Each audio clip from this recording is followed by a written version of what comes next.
Football fans across all corners of South Africa called him names. They called him a plumber. Jose Rivero has turned Orlando Pirates into a formidable institution. Opposition supporters were celebrating MTN titles like nobody's business. But when Orlando Pirates started winning it back to back, they started calling it the preseason useless trophy. The CAF Champions League is regarded as the most important club competition on the African continent.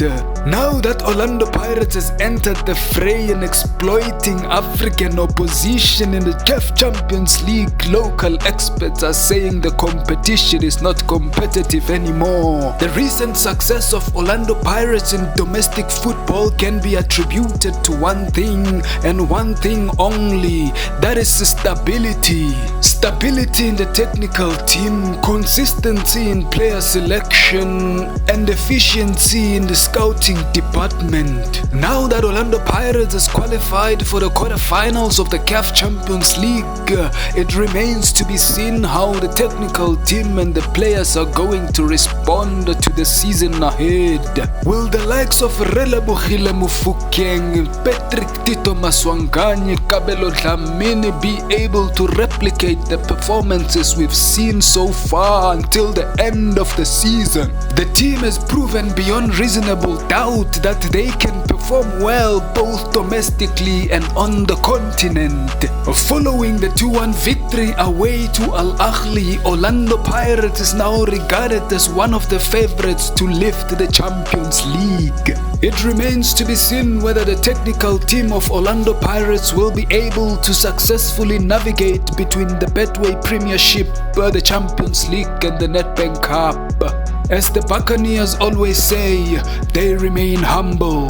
The Champions League is not about the style of play, the Champions League is more about the details. If you can defend well, you stand a good chance of winning the Champions League. Since the Pirates' defense has proven to be formidable this season, they definitely deserve to be in that conversation. Having two South African clubs in the quarterfinals of the CAF Champions League gives South Africa a 25% chance of lifting the title.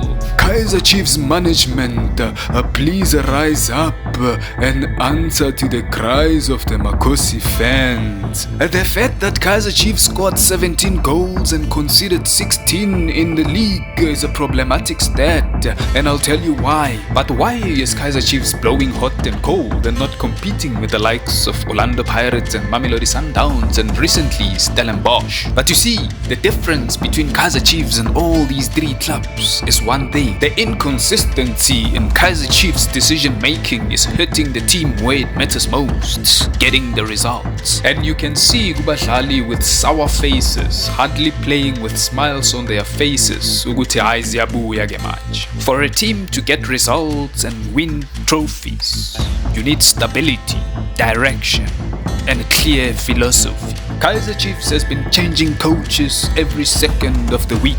That's instability. A big club without any high-profile players, that screams disaster. Every new season you see a brand new starting 11. Low-profile players emerging from every angle, making the matchday squad. Players missing clear-cut chances only to add more pain to the supporters. But as long as there's life, there's hope.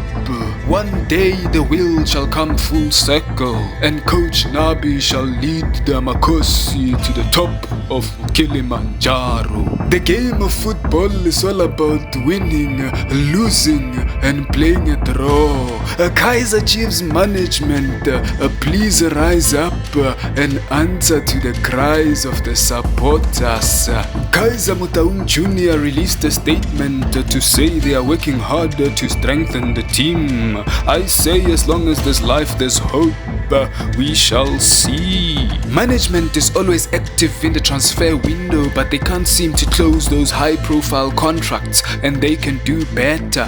Kaizer Chiefs collected maximum points against Kukune United, but here's a caveat. The game of football is all about winning, losing, and playing a draw. Kaizer Chiefs management, please rise up and answer to the cries of the Makosi fans. The end of 2024 saw the demise of coach Manqoba Mngqithi and the ascendance of Miguel Cardoso to the top seat at the Brazilians. The reason for the dismissal of coach Manqoba Mngqithi comes as a result of what is referred to as the decline in the performance levels. The big question that remains is whether or not Mamelodi Sundowns will be able to defend the league title and go all the way to win the Champions League. Despite having a new manager at the helm, the team maintains top position in the local Betway Premiership. Some say money cannot buy you success. I say money can definitely buy you quality. This is a team that's founded on the basis of shoeshine and piano, a team that crushes everything that comes its way. Will Miguel Cardoso and the likes of Steve Compella be able to sustain the high performance levels demanded by management? With the Buccaneers raising the bar and sitting right behind them on the Betway Premiership table, will they be able to emulate and surpass the exploits of Rulani Mlungisi Mukwena?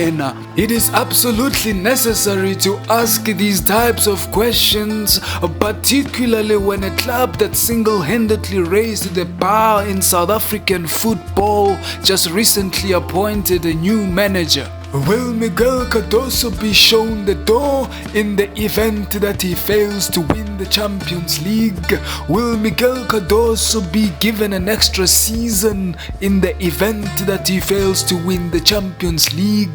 It remains to be seen. It is a basic life principle that you don't get respected by demanding respect, but you get respect by earning respect.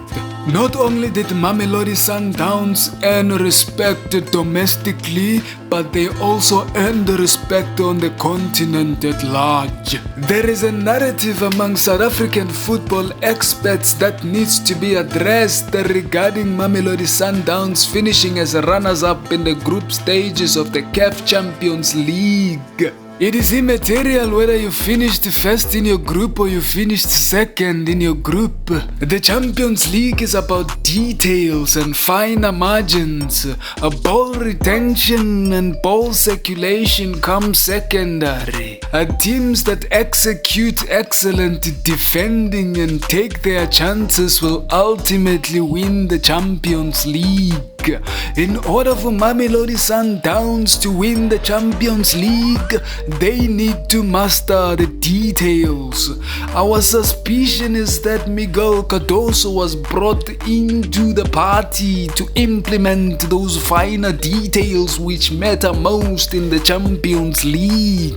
Given the quality that Mamelodi Sundowns possess in their arsenal, they stand a very good chance to win the Champions League. With the likes of Peter Shalulile, Ikram Reynas, Marcelo Allende, Ribeiro Costa, the mighty Williams, it remains to be seen whether Mamelodi Sundowns will eventually lift the 2024-2025 CAF Champions League.